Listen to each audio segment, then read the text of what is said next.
Вчера помеѓу 12 и 14 часот засега непознати сторители провалиле во станот на 43 годишен тетовец, лоциран во зграда во блок 70 во Тетово. Откако насилно ја скршиле цилиндер бравата, влегле внатре и целосно ги пребарале сите простории, при што одзеле пари, 7 парчиња разновиден златен накит и друго. Вкупната вредност на одземеното според сопственикот на станот се проценува на околу 165.000 денари.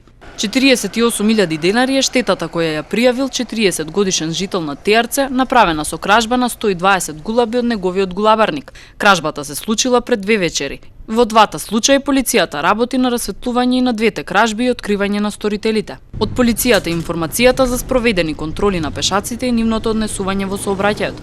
Во акцијата било утврдено дека 18 пешаци поминале на црвено светло и на сите ќе им бидат изготвени покани за наплата на глоба, која за овој вид сообраќаен прекршок изнесува 25 евра во денарска противвредност.